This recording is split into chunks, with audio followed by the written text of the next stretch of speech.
welcome to another Garage Time with Goody. Today what we're going to do, we're going to be changing the purge valve in a 2014 Chevy Cruze. We went to AutoZone and we got the error code P0496. I'm going to show you how to take care of that. Okay, so this is the code we're going to be fixing today. This is P0496, evaporative emission system high purge flow. First thing you do is open the hood and prop the hood up. Next step, you will see inside the engine, and if you look right here to right here, that is your purge valve, and that is where it's going to come off. Okay guys, so it's going to have some clips here, plastic connector. What you do is right here on each side, let me show you, see where those ridges are? You push that in and you pull up and it'll come right off of right there. The next step is right here, you just pull this back a little bit, and then what I'm going to do is show you where these connectors are that you're going to have to disconnect. Okay, the first one I'm going to do is this red clip. It kind of has this little disconnect. I'm going to take that off.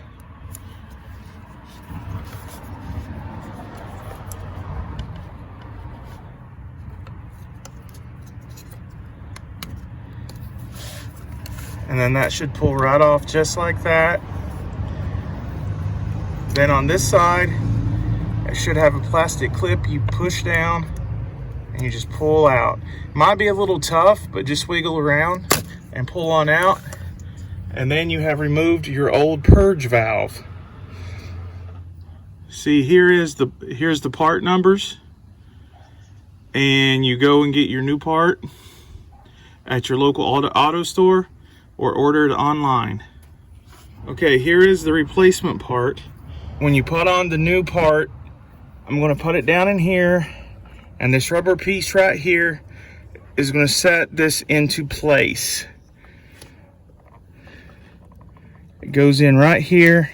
Hey guys, so if I have problems, you might have problems. So when I took off the old purge valve, the rubber piece on the inside did not come off. Right here's the rubber piece.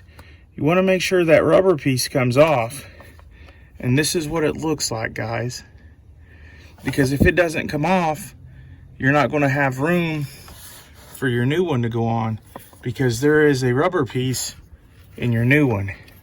So when you go to put it on, that's the very first place you should put it on at, and slide it on right here where the rubber piece goes.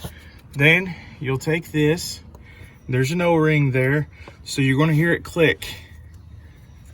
You push down till you hear that click. Then there are two connections. If you remember this one, this is the one that the little clip, it pushes down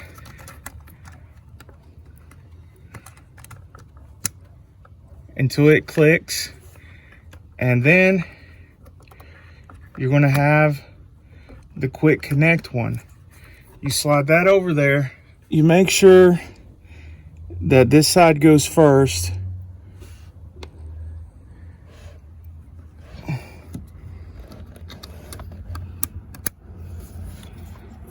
Okay, did you guys get that? Let me show you in case you didn't. Okay, when you go to put this on, there's going to be a shorter side and a longer side.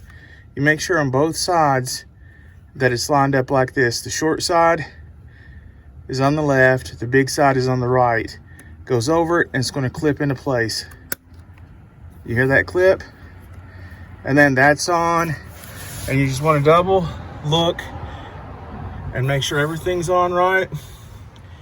And then the next step, okay, so what I was telling you guys to do is you take your scanner. Hopefully you guys have one. They're pretty cheap. You should invest in one. And you plug it into the interface. Make sure your car is turned off. And right here on this car, this is the interface that it plugs into. Let's plug that in. And then turn the switch on to the car. And then I'm going to click to where it says OBD2.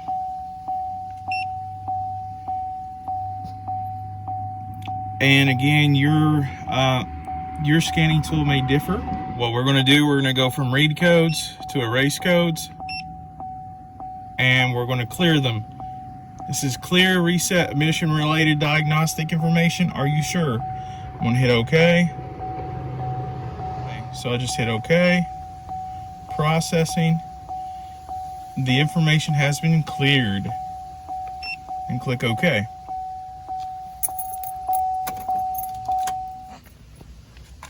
And then you just unplug your scanner tool, and it's as easy as that.